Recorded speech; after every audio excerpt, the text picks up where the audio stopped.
Nag-iba pala sa cheese ng ano, Wala pa. Okay, let's pray. Anong oras mo? 2:36. Okay. Sige. Let's pray. Hallelujah. Heavenly Father, we praise you with all God. Lord, maraming salamat sa oras na ito na aming talakayin ang about harvest of righteousness. Tuloy niyo i-open ng spiritual eyes, spiritual understanding namin. Higit sa lahat, O Lord, dalangin namin na maitanim sa aming isipan at pusong maisagawa namin ang iyong mga salitang aming talakayin sa oras na ito, Panginoon. Lord, i-amit mo ang aming mga labi upang makapag-face sa iyong kabutihan sa buhay ng bawat isa sa aming Panginoon. Sa iyo lamang lahat ng papulit pasalamat sa pangalan ni Jesus. Amen. Okay, tayo dito sa discussion and question. So, can you share a time? Last week yan. English na kita, mas Tagalog pala. May Tagalog? Ano bang gusto niyo? Ay, Tagalog? oo pala. Salot ka naman. Hindi talaga. Oh my Ganyan God! tayo kamahal ni nanay. Gagawin lahat. Gagawin nila lahat. Nanay na nanay. English lang ako eh. Sabi nga yun, nakikita ko. Ako din. Agad nag-escape ako sa English. Ako din. Nag-English Nag-English lang eh. Okay. Kasi, samantalang, Tagalog naman tayo. Ay, So, can you share a time when you experience witness a harvest of righteousness in your life or community? What did that look like? Sa Tagalog. Sa pagkakataon ko, kailan mo naranasan o nasaksihan ng aming katwiran sa iyong buhay o komunidad ano ang itsura nito. Sa akin, yung itsura, mamangha sila.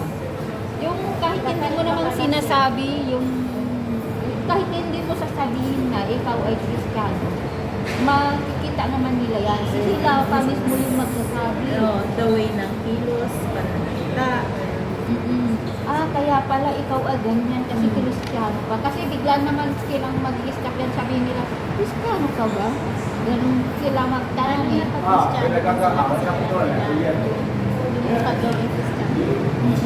Kalmado ka. ito talaga, meron pa lang.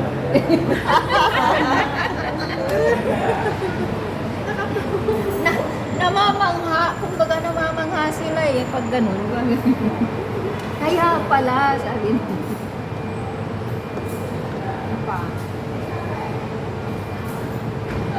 Sa atin din, sa mga nakakausap natin, di ba? Yung bigla, kahit may magtanong sa'yo, di ba? Hindi ka na yung pag nagsalita is paano yung pabalang. Saka yung pilosopo ba? Pag tinatanong ka lang ng maayos, ang sagot mo, pwede naman yes or no na lang sabihin, madami mo pang sinabi. Sabi, oo. Tapos wala naman doon sa connection mo. Parang nagmamayabang ka lang ba? Tinanong ko, ba, ang init mo, Ben, pa, obvious ba? Ganyan ka. Sa bagay yung amo ko, may tinatanong lang sa amin, tapos sumagot yung kasama ko ng ang dami. No, just answer me yes or no, sabi niya. Pwede ka naman mag-yes or no lang eh. Ang dami mo pang sinabi, tapos pilosopo pa ang sinabi. Yun naman ang nature ng tao kasi minsan, lalo pag ano yan, pag pinakorek mo yan, instead na umamin, madami pa excuses. Oo. Diba? Mahirap daw umano. Baka huli-huli na, hindi ka Oo nga, yun na. Sinabi mo lang instead, alam mo yung mali mo yun. At nakita na yung may nakakita ng mali. Mas hirap bang aminin na say sorry kasi tapos Kasi na. lalo naman nagkakamali, di ba? It's okay. Siyempre, minsan kasi Na tayo, may tao pala. imbes na ma-accept mo na yung buwan niya, pero pag na-excuse na lalo ka na Hindi lang naman. Minsan sa kapos lang, di ba? Nakakalusot. Pero dapat pag alam mo na may nakalusot na, ayusin mo yung sarili na. Mali pala yung ginawa, di ba? Hindi yung pinagbutihan mo na tayo yung ginawa ka. Hindi tuloy-tuloy. Kami nga, tatlo kami, kami dalawa, at siya kami isa. Makikita mo talaga yung difference. madali silang mainis pag hindi ko. At saka yung isang... Kunting bagay, nag-worry, gano'n ba? Ang baga kung isipin mo naman, napakasimili lang naman. Hindi naman problema yun, nag-worry.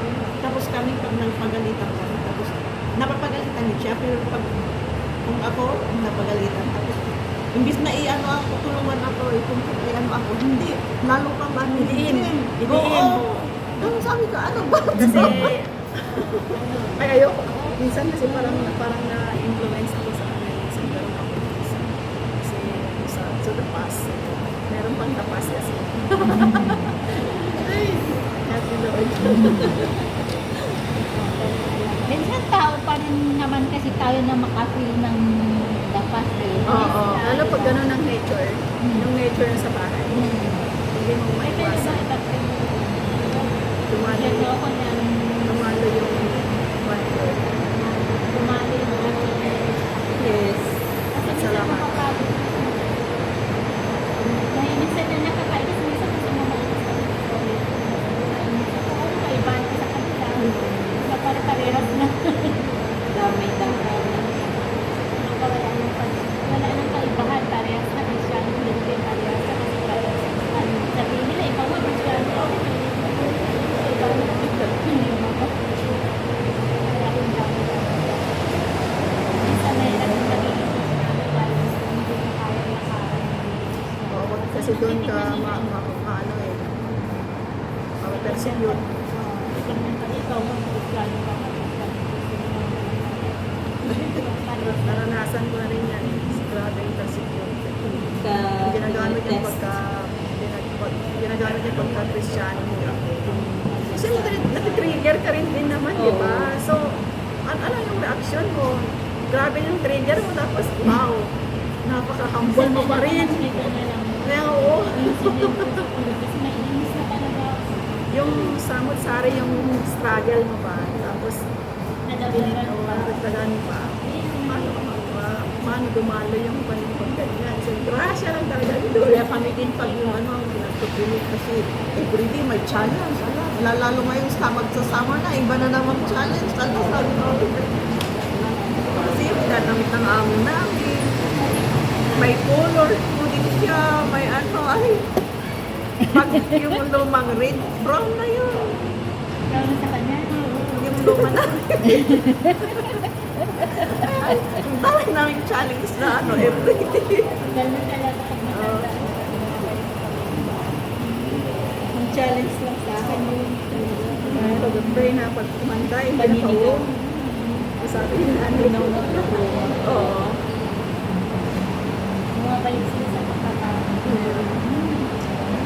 Alam mo yung mga ganyan na matatanda, kailangan mo lang siyang, ano ba, ayunan mo lang siya. Pero pag ginuntra mo, lalo mo.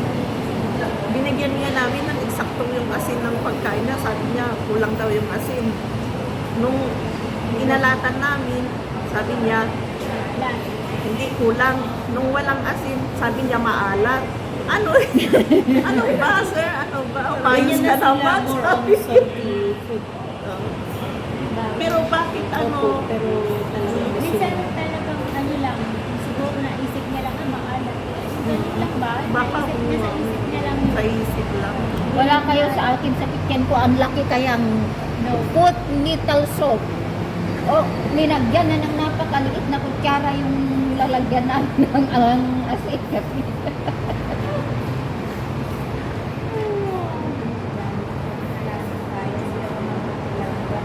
Oh,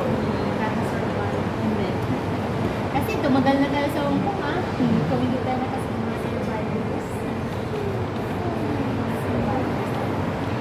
Number 2. Number 3 na tayo.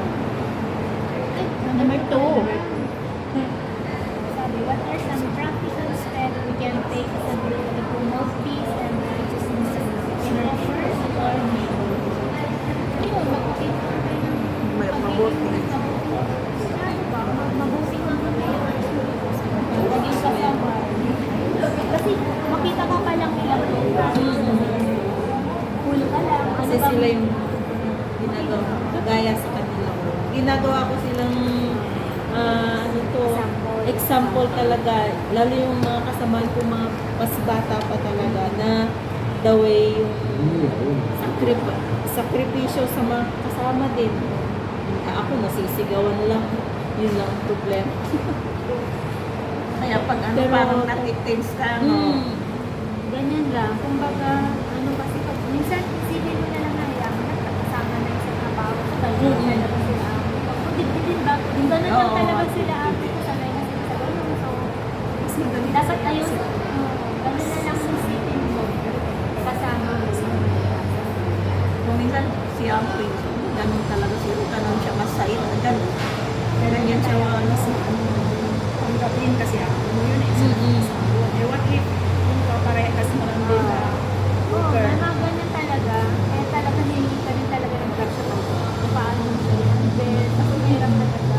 Kasi kung wala naman, kahit na tayo, di ba, minsan makikita mo na sa galing, minsan parang mainis ka ba? Nakontrol mo na sa technology ako. How much more sila? Di ba?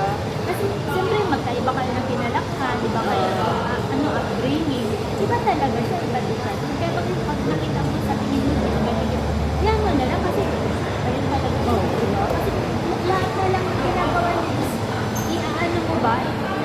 Compare Kung mo. i-compare mo sa iyo, magkaiba talaga. Magkaiba. Kung ganito ang para sa kanya, ganito ang okay sa kanya. Sa iyo, mas gusto mo ganito. Wala kang magagawa kasi magkaiba kayo. Ano na lang isipin mo. Kasi kung lahat ikaw ganito, iba yan ang gusto mo naman. Ganun ka nga. Ba't ganun ganyan? Wala talaga. Doon ako makakakamit ko. Kasi kung pinipilit mo talaga yung ano Ano ka? Sa kanya. Magkaiba talaga. Hindi. Masasaktan ka lang or mahilig ka lang. So, accept mo kung anong sitwasyon. Halimbawa, kung meron mo sa nakalitan, minsan, gawin mo na yan. Kung hindi mo kayang gawin, sabihin mo, para lalakanin mo siya. At saka yung sa trabaho ba, huwag mo kayong mag-ano. Trabaho niya. Trabaho niya yun, oo. Ako kasi ba, pag tayo wala kong kasama, trabaho ka lang tapos. Alam ko naman na kaya ko tapos sa akin. Tulungan ko na lang kami. Parang wala na bang ano ba? Yung bilangan. Hindi ko naman trabaho yan. Ganun. Trabaho mo yan eh.